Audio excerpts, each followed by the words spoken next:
Hello students. तो class 11th के लिए हम पिछले क्लास में ग्राफ के बारे में पूरा पढ़ चुके हैं। पिछले क्लास में ये कहा गया था कि नेक्स्ट टॉपिक रिलेटिव वेलोसिटी होगा। ओके, पर सिलेबस में रिलेटिव वेलोसिटी एक बार फिर से देता है नेक्स्ट चैप्टर में, 4th चैप्टर में, मोशन इन ए प्लेन में। ठीक है, तो वहाँ पे एक साथ पढ़ेंगे। तो यहाँ पे जितना पढ़ना है, वहाँ पे जो पढ़ना है, एक साथ वहाँ पे कवर होगा। ठीक है, मतलब ऐसा बोल सकते हैं कि last class 3rd chapter motion in one dimension complete हुआ। उसके बारे में सब जान गए, फॉर्मूले वगैरह, ग्राफ। तो उससे क्वेश्चंस तो कुछ किए हैं, बाकी आप लोगों को भी करना है। ओके, तो आज स्टार्ट करते हैं 4th chapter, that is motion in a plane. अब 1 डायमेंशन मोशन खत्म हुआ वहां पे, अब देखेंगे 2 डायमेंशनल मोशन। डिवाइड तो किए हैं motion in a plane, 2 dimensional motion. तो उस मोशन में आने से पहले हमें इन डिटेल्स में कुछ पढ़ना है। पहले वो है वेक्टर अलजेब्रा। ओके, जो हम स्केलर वेक्टर की बात करते आ रहे हैं कुछ ना कुछ क्वांटिटीज के लिए, इससे पहले भी अपने लोअर क्लासेस में भी सुने हो। ठीक है, वो जो वेक्टर है उसके बारे में टोटल मैथमेटिक्स हमें यहाँ पे पहले डिस्कस करना है, जानना है, तब जाके हम आगे बढ़ेंगे। ठीक है, वही होता है हमारे कोर्स में। तो यहाँ पे हम स्टार्ट करेंगे मोशन इन ए प्लेन। तो पहले वही देखते हैं, जितने भी फिजिकल क्वांटिटीज होते हैं, इसको नोट कर सकते हैं, जितने भी फिजिकल क्वांटिटीज होते हैं उसको हम डिफरेंट बेसिस पे डिफरेंट टाइप्स में डिवाइड करते हैं। पहले भी कर चुके हैं, पहले किए थे फंडामेंटल डेराइव्ड, वो एक अलग बेसिस पे था, डिपेंडेंट इंडिपेंडेंट बेसिस पे। फिर डायमेंशंस पढ़ते टाइम एक बार डिवाइड किए थे 4 डिफरेंट टाइप्स में, डायमेंशनल कांस्टेंट, डायमेंशनल वेरिएबल, ऐसे ऐसे करके 4 टाइप्स में, वो डायमेंशन के अकॉर्डिंग अलग टाइप से डिवीजन था। ठीक है, यहाँ पे और एक टाइप से डिवीजन है कि हर सभी फिजिकल क्वांटिटीज को हम 2 टाइप्स में डिवाइड कर सकते हैं। एक होता है स्केलर्स, एक होता है वेक्टर्स। बहुत ही सिंपल सी बात है, जिस फिजिकल क्वांटिटी के साथ सिर्फ मैग्नीट्यूड होगा, to specify that for its complete specification only magnitude is required. ठीक है, तो मैग्नीट्यूड ही होगा, कोई डायरेक्शन की बात ही नहीं होगी वहां पे, तो उसको हम बोलेंगे स्केलर, डायरेक्शन नहीं। जैसे अच्छा, जो भी सुने हुए हो क्वांटिटीज उसी को यहाँ पे एग्जांपल के तौर पे लिखा गया है। डिस्टेंस पढ़ चुके हैं और स्केलर ही है, पढ़े हैं, कोई फिक्स डायरेक्शन होता ही नहीं, इसके लिए हम टोटल पाथ लेंथ को मेजर करके आते हैं। ओके, स्पीड भी डिस्टेंस में टाइम होता है, स्केलर है। अच्छा, टाइम वो भी एक स्केलर ही है, कोई डायरेक्शन नहीं। वर्क, एनर्जी, ये भी पहले से सुने हो, इसके लिए कोई डायरेक्शन नहीं, सिर्फ मैग्नीट्यूड। ठीक है, तो ये सब स्केलर होते हैं। हमें इनके बारे में इसका मैथमेटिक्स ज्यादा कुछ पढ़ना है नहीं, हमें इन डिटेल्स मैथमेटिक्स जानना है वेक्टर्स के बारे में। तो वेक्टर क्या होगा? जिसके पास मैग्नीट्यूड डायरेक्शन दोनों होगा। सिर्फ उतने में नहीं होता, ये सेकंड पॉइंट जो लिखा है ये भी ज्यादा इंपॉर्टेंट है। हम आगे पढ़ेंगे वेक्टर एडिशन के लिए, एडिशन सब्ट्रैक्शन के लिए इंपॉर्टेंट कुछ लॉ पढ़ेंगे, लॉज ऑफ वेक्टर एडिशन। ठीक है, जो क्वांटिटी उस लॉ को फॉलो करता है उसी को ही हम वेक्टर कह सकते हैं। जो क्वांटिटी उस लॉ को फॉलो करता है, वेक्टर एडिशन के लॉ को, उसको ही वेक्टर कहा जाता है। जैसे कि एग्जांपल यहाँ पे एक डाउट बहुत से बच्चों के मन में आता भी है ये सब जानने के बाद, जैसे इलेक्ट्रिक करंट होता है, 10th क्लास में पढ़े हो। करंट जो है वो तो उसके लिए तो डायरेक्शन में हम बता भी देते हैं, यहाँ से यहाँ जा रहा है। ठीक है, पर वो क्यों स्केलर है, वेक्टर क्यों नहीं? क्योंकि करंट के लिए ये लॉ वो ओबे नहीं करता, वेक्टर एडिशन के लॉ, करंट, इसलिए वो स्केलर है। तो ये बहुत इंपॉर्टेंट पॉइंट है, जो भी क्वांटिटी इस लॉ को ओबे करे वो है वेक्टर। एग्जांपल लिखा है, डिस्प्लेसमेंट पढ़ चुके हैं, वेलोसिटी, फोर्स डायरेक्शन रहता है, मोमेंटम पढ़ेंगे नेक्स्ट चैप्टर में, इन सब के पास अपना डायरेक्शन रहता है। तो ये वेक्टर हो गए। तो ऐसे हम पहले डिवाइड कर दिए फिजिकल क्वांटिटीज को स्केलर और वेक्टर में। तो इस वेक्टर के बारे में पूरा आगे हमें पढ़ना है। ओके, तो वेक्टर का ही पोर्शन स्टार्ट करते हैं। सबसे पहले जानते हैं किसी भी क्वांटिटी जो कि वेक्टर होगा उसको हमें रिप्रेजेंट कैसे करना है। रिप्रेजेंटेशन, वेक्टर का रिप्रेजेंटेशन पहले देखना है। ठीक है, अब जो भी पढ़ेंगे मैथमेटिकल होगा। मैथमेटिकल मतलब इसको इमेजिन करना क्वांटिटी को, ओके, ऐसे इमेजिन करना क्वांटिटी है, उसका एक फील्ड लेना, उसको अपने पेपर में, अपने कॉपी पेन लेके कैसे हम पेपर में उसको दिखा सकते हैं, वही तो होगा ना इसका मैथमेटिक्स। तो रिप्रेजेंटेशन पहले वैसे हम दिखाएंगे कैसे, कोई भी वेक्टर हो, कोई भी टाइप का वेक्टर हो, उसके रिप्रेजेंटेशन के दो डिफरेंट वे होते हैं, टू डिफरेंट वेज। ओके, पहले तो एक वे है, एक स्ट्रेट लाइन देके एक एरो हेड लिख सकते हैं। Okay, representation of vector, to represent a vector we use a straight line with an arrow head. लिख सकते हैं इसको, straight line with an arrow head, vector represent करने के लिए। तो अगर ये किसी वेक्टर को रिप्रेजेंट कर रहा है, सपोज ये एक वेक्टर ए को रिप्रेजेंट कर रहा है, ये वेक्टर है ए, ठीक है, ऐसे लिखते हैं इसको, ऐसे वेक्टर है ए, उसको ये रिप्रेजेंट कर रहा है, ये वाला जो यहाँ पे लाइन और एरो हेड दिए हैं। इसका मतलब ये है, इससे क्या समझेंगे, ये जो भी वेक्टर होगा इसके मैग्नीट्यूड को, डायरेक्शन को, दोनों को ये रिप्रेजेंट कर रहा है। मैग्नीट्यूड इज रिप्रेजेंटेड, लिखेंगे इसको सुन के ठीक से, पॉज करते हुए, magnitude is represented by length of this line, direction is represented by arrow head, मतलब इस तरफ है डायरेक्शन, इस फिगर के अकॉर्डिंग। इसका लेंथ वो मैग्नीट्यूड को रिप्रेजेंट करेगा, एरो हेड डायरेक्शन को रिप्रेजेंट करेगा, तो पूरे वेक्टर को रिप्रेजेंट कर दिया। तो ये रिप्रेजेंटेशन के लिए ऐसे लाइन हम यूज करते हैं विथ एरो हेड। ये बहुत इंपॉर्टेंट, ये आगे आएगा जब लॉ पढ़ेंगे ना तो डायग्रामेटिकली दिखाएंगे। तो ऐसे ही हमें लाइन सी बनाने हैं एरो हेड के साथ, ठीक है। ये एक रिप्रेजेंटेशन है। दूसरा रिप्रेजेंटेशन ये है कि वेक्टर के लिए जो भी सिंबल यूज करते हैं, सपोज वेक्टर का नाम ए है तो ए के ऊपर एरो हेड दे दो, ये रिप्रेजेंटेशन है। सपोज वेक्टर का नाम जैसे फोर्स हो गया, एफ यूज करते हैं, उसके ऊपर एरो हेड दे देते हैं। मतलब यहाँ पे एफ जो ये है ना, ये बस ओनली एफ लिखते तो वो मैग्नीट्यूड को बताता, एरो हेड उसके ऊपर दे दिए तो ये पूरे वेक्टर को बता रहा है, मैग्नीट्यूड और ये डायरेक्शन, ठीक है। तो रिप्रेजेंटेशन के दो वे हैं, इसको लिख लेंगे वर्ड्स में, मैं नहीं लिखा हूं यहाँ पे। लाइन के साथ एरो हेड पहला रिप्रेजेंटेशन, और यूज्ड अल्फाबेट, जो भी उसके लिए हम अल्फाबेट और लेटर यूज करते हैं, and arrow head over it, okay, arrow mark over it, ठीक है। ये होता है रिप्रेजेंटेशन, ऐसे रिप्रेजेंट करते हैं। ये तो हमें बार बार ऐसे लिखते जाएंगे, इसमें कुछ मतलब समझने के लिए नहीं है, पर ये इंपॉर्टेंट है। इसका लेंथ है मैग्नीट्यूड और ये बताता है डायरेक्शन, ठीक है। ये बन गया रिप्रेजेंटेशन ऑफ वेक्टर। अब आगे बढ़े, हमें कुछ टाइप्स ऑफ वेक्टर्स के बारे में जानना है। हमें कुछ टाइप्स वेक्टर के, कुछ टाइप्स के बारे में हमें यहाँ पे सीखना है। सबसे पहले आता है पोजीशन वेक्टर। पोजीशन वेक्टर, ठीक है, लिखा जाए या ना लिखा जाए सुन के नोट करना है। पोजीशन वेक्टर, पोजीशन वेक्टर मतलब एक ऐसा वेक्टर है जो किसी भी पॉइंट के पोजीशन को बताएगा, किसी भी पॉइंट के पोजीशन को, ठीक है।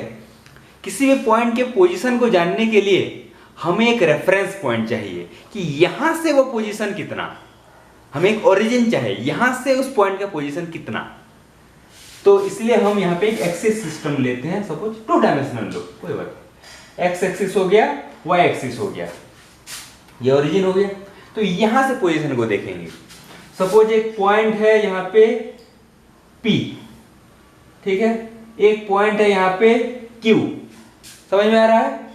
तो P का पोजीशन वेक्टर मतलब O से P तक ऐसे ज्वाइन करो, यहाँ पे एरो हेड दे दो, ये वेक्टर रिप्रेजेंटेशन है ना। तो यहाँ पे क्या बोलेंगे, सपोज इस वेक्टर का नाम R लिखते हैं, तो R इक्वल टू OP ऐसे लिखेंगे, ठीक है। स्टार्टिंग फ्रॉम ओरिजिन, ये हमारा रेफरेंस पॉइंट, इस पॉइंट की पोजीशन को दिखाना है, तो ये है हमारा वेक्टर, वहां से स्टार्ट होगा टुवर्ड्स दैट पॉइंट, ओके। ये जो लेंथ होगा वो मेजरमेंट क्या देगा कि कितने दूरी पर है, कितने डिस्टेंस पे, ठीक है ना। तो ये पोजीशन वेक्टर हो गया इस पॉइंट के लिए। R दे दिए, सपोज Q के लिए हमें जानना है वही ओरिजिन से, ठीक है। सपोज ये R डैश है, तो क्या लिखेंगे, that vector R dash equal to OQ, Q का पोजीशन वेक्टर ये, ओरिजिन से उस पॉइंट की तरफ वेक्टर, ठीक है, वो होगा position vector of different points, ठीक है, ये पोजीशन वेक्टर। अच्छा, नेक्स्ट देखते हैं डिस्प्लेसमेंट वेक्टर किसको बोलेंगे, डिस्प्लेसमेंट वेक्टर। ठीक है, अच्छा डिस्प्लेसमेंट तो एक वेक्टर है, हम पढ़ चुके हैं, पर यहाँ पे वैसे ही दिखाते हैं, पोजीशन वेक्टर के अकॉर्डिंग दिखाएंगे। ओके, किसको हम बोलेंगे, डिस्प्लेसमेंट वेक्टर। ठीक है, डिस्प्लेसमेंट वेक्टर में क्या होता है, डिस्प्लेसमेंट अगर हो रहा है तो कोई भी ऑब्जेक्ट का पोजीशन चेंज होता है। ठीक है, मतलब यहां पे ऐसा बोल सकते हैं इस वेक्टर के फॉर्म पे कि एक ऑब्जेक्ट का पोजीशन वेक्टर कुछ था, अब उसका पोजीशन वेक्टर कुछ और है, मतलब वहां पे उसका डिस्प्लेसमेंट हुआ है। उसको ऐसे दिखा सकते हैं ना, मतलब displacement vector represents the change in position of an object, ऐसा लिख सकते हैं, चेंज इन पोजीशन। अभी y एक्सिस हो गया, ये x एक्सिस हो गया, वही बनाते हैं। जैसे यहाँ पे P पॉइंट, यहाँ पे ये Q पॉइंट है, एक ऑब्जेक्ट यहाँ पे था, कहाँ पे था, P पे था। जब P पे था तो उसका पोजीशन वेक्टर था R और OP। अब थोड़ी देर बाद हम देखें कि वो Q पे है। ठीक है, जब टाइम इक्वल टू 0 था वो P पे था, जब आफ्टर टाइम T, कुछ सेकंड्स बाद या कुछ टाइम बाद, अब वो Q पे है, अब उसका पोजीशन वेक्टर है R dash. Position vector change हो गया, पोजीशन वेक्टर चेंज हो गया, मतलब उसका डिस्प्लेसमेंट हो गया। तो कहां से कहां, P टू Q, तो P से लेके Q तक ऐसे एक वेक्टर दिखा देंगे, P से लेके Q तक, ये बनेगा डिस्प्लेसमेंट वेक्टर। PQ, ये जो वेक्टर है ना, this is the displacement vector. R और R डैश के फॉर्म पे भी इस PQ को लिख सकते हैं, पर बाद में लिखेंगे, जब triangle law of vector addition पढ़ेंगे तब PQ को हम कैसे R और R डैश इन दोनों को यूज करके लिखते हैं वो वहां पे फिर से पढ़ेंगे। अच्छा लिख दो, पढ़ तो रहे हैं, अभी समझो ना समझो लिख दो ये। ठीक है, अगर ये R है, ठीक है, ये R डैश है, तो PQ होगा R dash minus R। Vector subtraction यहाँ पे आ गया, वहां तो हम नहीं सीखे हैं अभी तक, जब वहां पे पढ़ेंगे लॉ तो इस चीज को जान जाओगे वो है क्या। ठीक है, ये R होगा और ये R डैश माइनस R होगा, तो ये R डैश। ठीक है, R डैश माइनस R, समझ में आ रहा है ये? तो ये बाद में आएगा, यहाँ पे कंफ्यूज मत होना। ये डिस्प्लेसमेंट वेक्टर, पोजीशन वेक्टर में change, that means displacement vector. ठीक है, अच्छा नेक्स्ट देखते हैं, नेक्स्ट टाइप का vector that is polar vector. Okay, next type का वेक्टर सभी नोट करते जाना, सभी को समझना है, इंपॉर्टेंट है हर कुछ। पोलर वेक्टर और एक्सियल वेक्टर दोनों को एक साथ पढ़ते हैं। पोलर वेक्टर और एक्सियल वेक्टर दोनों ऑपोजिट टाइप के वेक्टर हैं। पोलर वेक्टर मतलब पहले तो इसका एक स्टार्टिंग पॉइंट होगा, इसका एक स्टार्टिंग पॉइंट होता है। अच्छा, लीनियर मोशन में जितने वेक्टर्स यूज होते हैं, लीनियर मोशन में मोशंस वेक्टर्स से लिख दो अपने लैंग्वेज से, यहाँ पे इंग्लिश में कुछ गड़बड़ी भी हो सकता है। ओके, तो लीनियर मोशन में जितने वेक्टर्स हम पढ़ते हैं, जैसे कि डिस्प्लेसमेंट हम पढ़े हैं, लीनियर मोशन ही था ना वो, डिस्प्लेसमेंट हो, या फिर फोर्स भी पढ़ते हैं वहां पे लीनियर मोशन के लिए, वेलोसिटी भी होता है। ठीक है, तो लीनियर मोशन के जितने वेक्टर्स पढ़ते हैं वो सब पोलर वेक्टर्स हैं। उनका एक स्टार्टिंग पॉइंट होगा कि हाँ यहां से स्टार्ट हुआ ये वाला वेक्टर, ये फोर्स, ये डिस्प्लेसमेंट, इस तरह वेलोसिटी, एक स्टार्टिंग पॉइंट होगा।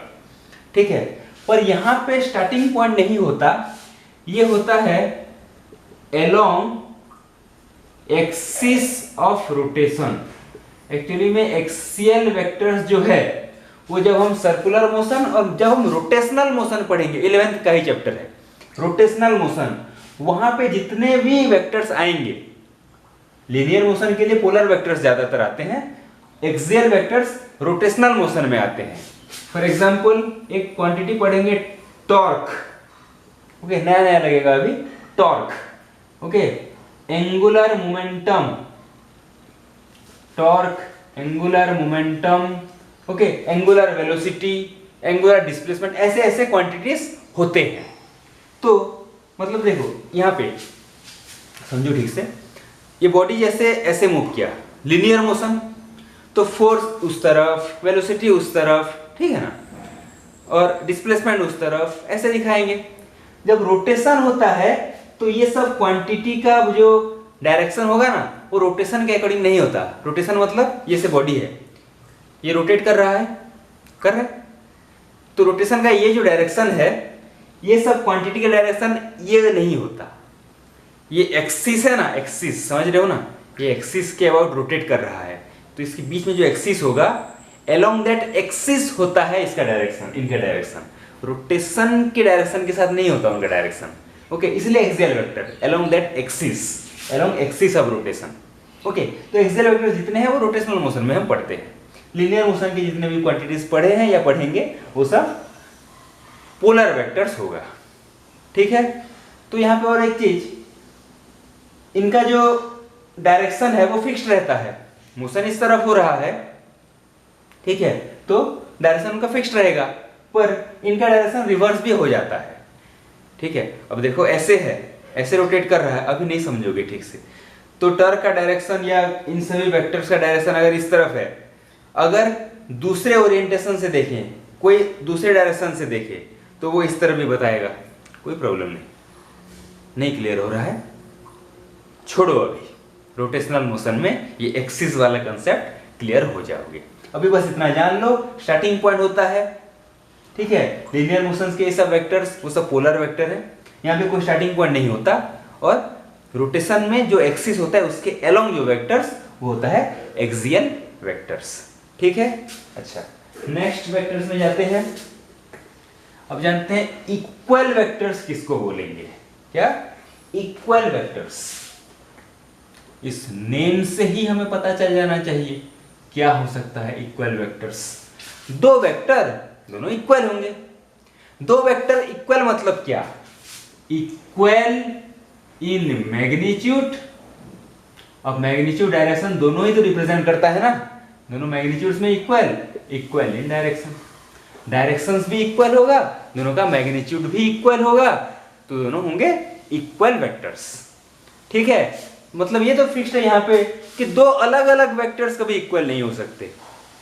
एक फोर्स एक डिस्प्लेसमेंट के साथ इक्वल कभी नहीं हो सकता, क्योंकि मैग्नीट्यूड कभी इक्वल होगा ही नहीं। ये तो कुछ मीटर में आएगा, ये कुछ न्यूटन में आएगा।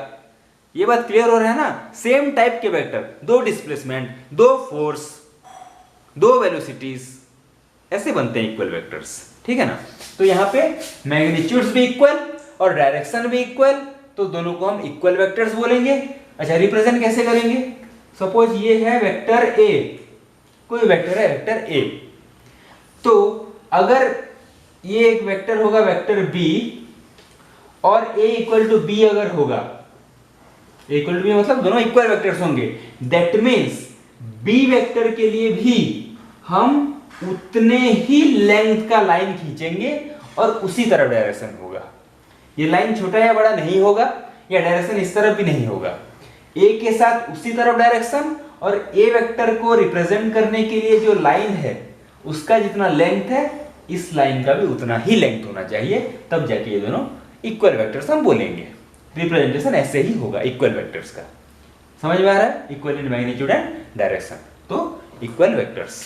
ओके, नेक्स्ट जानते हैं negative of A vector. Negative of A vector, negative of A vector, ये भी अच्छे से समझ लेना है। सपोज एक वेक्टर ए है, ऐसे समझो, ये रिप्रेजेंट करती हूं ए को, ये है वेक्टर ए, रिप्रेजेंटेशन हो गया।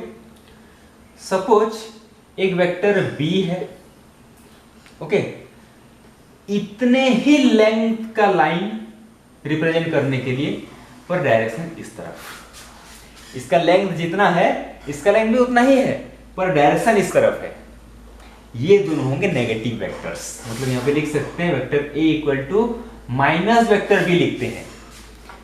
यहां पे भी वही बात है, सेम टाइप के वेक्टर, फोर्स फोर्स के साथ, डिस्प्लेसमेंट डिस्प्लेसमेंट के साथ, फोर्स डिस्प्लेसमेंट के साथ नहीं, सेम टाइप के वेक्टर्स, तो ये है नेगेटिव वेक्टर्स। रिप्रेजेंटेशन ऐसे करेंगे, सेम लाइन होगा, डायरेक्शन ऑपोजिट, तो क्या बोलेंगे, सेम इन मैग्नीट्यूड, ऐसे बोलेंगे ना, लाइन सेम है तो सेम और equal in magnitudes, opposite in direction, opposite in direction. Opposite मतलब ऑन इक्वल मत लिख देना, डायरेक्शन ऐसे ऐसे नहीं, ऑपोजिट 180 डिग्री पूरा, इस तरफ तो ये इस तरफ, ठीक है। जैसे कि डिस्प्लेसमेंट की बात की, 5 मीटर इस तरफ डिस्प्लेसमेंट, 5 मीटर इस तरफ डिस्प्लेसमेंट, तो ये दोनों नेगेटिव वेक्टर्स होंगे, ठीक है। ये this is negative of A vector. समझ में आ रहा है, नोट कर रहे हैं। और भी कुछ टाइप्स के वेक्टर्स होते हैं, कुछ और मैथमेटिकल आइडिया है वेक्टर्स के बारे में, नेक्स्ट क्लास में देखेंगे। Okay, thank you.